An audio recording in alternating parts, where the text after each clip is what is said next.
Hi மக்களே, welcome to talkies art. இன்றைக்கி நம்ம பார்க்க போகிற படம் நந்தன். இந்த படத்தை ஈரா சரவணன் இயக்கியிருக்காரு, அவரே ப்ரொடியூஸும் பண்ணியிருக்காரு. ஜிப்ரான் இந்த படத்துக்கு இசை அமைச்சிருக்காரு. நெல்சன் ஆண்டனி எடிட்டிங் பண்ணியிருக்காரு. சரண் ஒளிப்பதிவு பண்ணியிருக்காரு.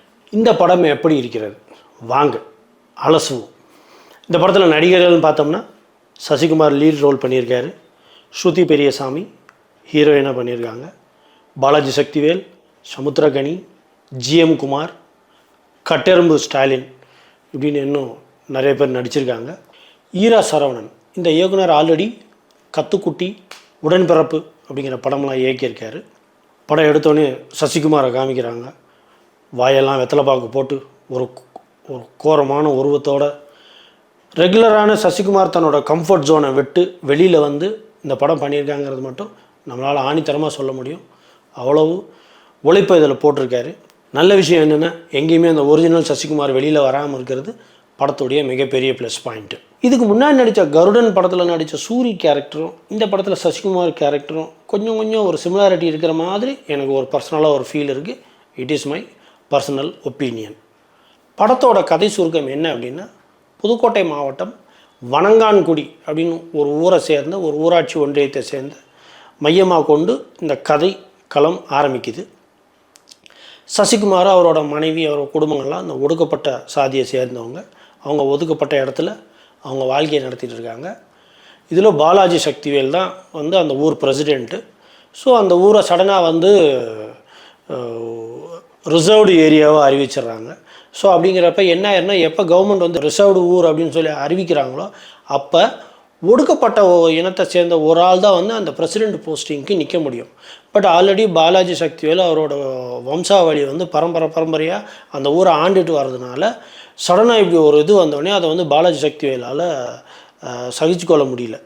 ஸோ அவன் என்ன பண்ணுறாரு, இதில் நம்மளுடைய பதவியை தக்க வச்சுக்கிறதுக்கு என்ன பண்ணலாம் அப்படின்னு ஒரு சின்ன சூழ்ச்சி பண்ணிகிட்டே இருக்கார். அதுக்கூடிய வித்தியாசமான ஐடியாக்களை யோசித்துக்கிட்டே இருக்கும்போது தான் அவர் வீட்டில் அவருக்கு எடுபடியாக வேலை செய்கிற சசிகுமாரை அவருக்கு கண்டுபிடிச்சி சரி நம்ம இவனை வந்து நம்ம பிரசிடெண்ட்டாக நிப்பாட்டினோம்னா இவன் நம்ம சொன்னபடியும் கேட்பான், பவரும் நம்ம கண்ட்ரோலில் இருக்கும், ஊரையும் நம்ம கண்ட்ரோலில் வச்சுக்கலான்னு ஒரு டிசிஷன் எடுத்து சசிகுமாரை தேர்வு பண்ணி அந்த ஊர் பிரசிடெண்ட் எலெக்ஷனில் நிப்பாட்டி சசிகுமாரை ஜெயிக்க வைக்கிறார். ஜெயித்த சசிகுமார் அவரோட ஒடுக்கப்பட்ட இன மக்களுக்காக நல்லது செஞ்சாரா, இல்லை அந்த கொடுக்கப்பட்ட பொசிஷனை எந்த அளவுக்கு அவர் கரெக்டாக பயன்படுத்திக்கிட்டாரா இல்லையாங்கிறதான் படத்துடைய முழு கதைக்களம். படத்தில் இன்ட்ரெஸ்டிங் ஃபேக்டர் அப்படின்னு சொல்லி நிறைய விஷயங்கள் சொல்லலாம். நிறைய இன்ட்ரெஸ்டிங்கான சீன்ஸ்லாம் இருக்குது. குறிப்பிட்டு சொல்லும்படி அப்படின்னு பார்த்தா சசிகுமாரோட ஆக்டிங்கை சொல்லலாம். சில இடத்துல கொஞ்சம் ஓவர் ஆக்டிங்காக இருக்கிற ஃபீல் இருந்தால் கூட ஓவராலாக ஒரு டிஃப்ரெண்ட் சசிகுமாரை நம்மளால் பார்க்க முடியுது. பாலாஜி சக்திவேலுங்க படத்துடைய தூண், படத்துடைய பில்லர். மிரட்டிருக்காருங்க மனுஷன். அவர் பாலாஜி சக்திவேலை நம்ம பார்த்தோம்னா நமக்கு எல்லாருக்கும் அந்த மனுஷன் மட்டும் என் கையில் சிக்குன்னு வச்சுக்கோங்களேன், அந்த மாதிரி கோவம் வரும்.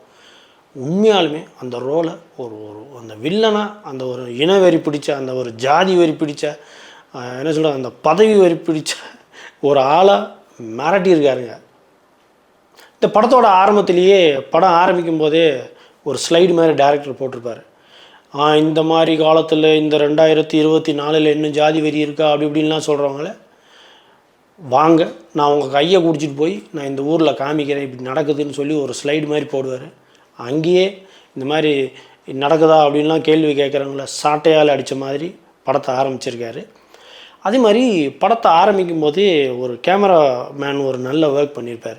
ஏன்னா அந்த பஞ்சாயத்து தலைவர்கள்லாம் கூடி பேசுகிறப்ப பஞ்சாயத்தில் யார் பேசுகிறாங்களோ அவங்கள டைரெக்டாக காமிக்காமல் அவங்களோட வாய்ஸ் ஓவர் பின்னாடி போயிட்டுருக்கும், அவங்களோட செப்பல் மட்டும் காமிப்பாங்க. ஸோ அந்த சீன் வந்து ரொம்ப இன்னோவேட்டிவ் சீன். அதே மாதிரி சசிகுமார் வந்து பிரசிடெண்ட் ஆயிடுவார். அடுத்த நாள் அவர் போய் அந்த ஊரில் கொடியேற்ற போகிறார். ஸோ அந்த ஒரு நாளைக்கு முன்னாடி அந்த ராத்திரி, நாளைக்கு கொடியேற்ற போகிறாருன்னா இன்றைக்கி ராத்திரி அவர் அதுக்காக தயாராவார்.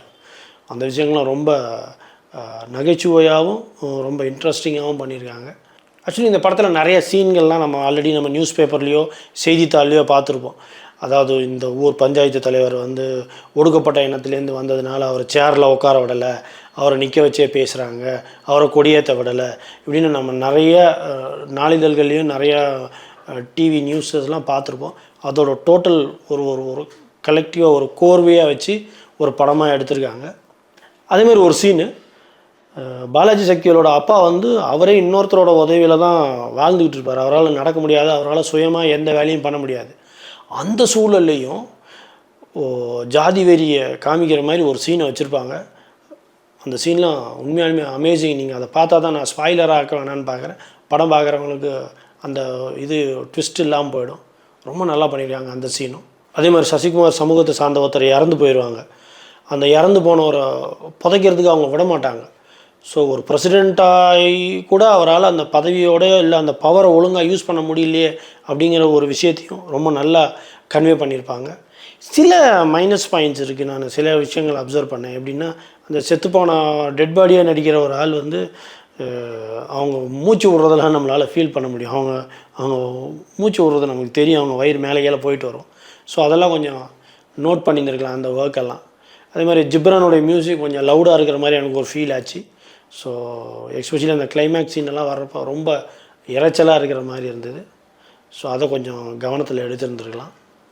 இந்த படத்தில் ஒரு இன்ட்ரெஸ்டிங் ஃபேக்டர் டைரக்டர் பண்ணியிருப்பார். இன்னொன்று எண்டில் கிளைமேக்ஸ் படம் முடிஞ்ச உடனே, நிஜ வாழ்க்கையில் நிஜமாக ஒடுக்கப்பட்ட சமூகத்தை சேர்ந்தவங்க வந்து அந்த பதவியில் இருக்கும்போது அவங்க என்னென்ன மாதிரியான கஷ்டங்களை இப்பயும் அவங்க ஃபேஸ் பண்ணுறாங்க அப்படிங்கிற விஷயத்த வந்து ஒரு 4-5 பேர் பேசியிருப்பாங்க.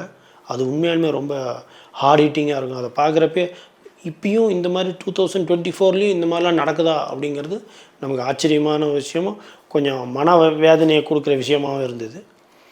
ஓவராலாக நந்தன் படம் எப்படி இருக்குது அப்படின்னா, சசிகுமாருடைய ஒரு மாறுபட்ட நடிப்பு, பாலாஜி சக்திவேலுடைய மிரட்டலான நடிப்பு, ஓவராலாகவே படம் டீசன்ட் மூவி, வாட்சபிள்.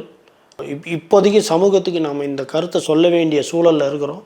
ஸோ இந்த ரைட் டைம் ரைட் மெசேஜ் வந்து இந்த படத்தின் மூலமாக சொல்கிறதுக்கு முயற்சி பண்ணியிருக்காங்க. கண்டிப்பாக போய் பாருங்கள். எல்லோரும் என்ஜாய் பண்ணுவீங்க. Happy weekend.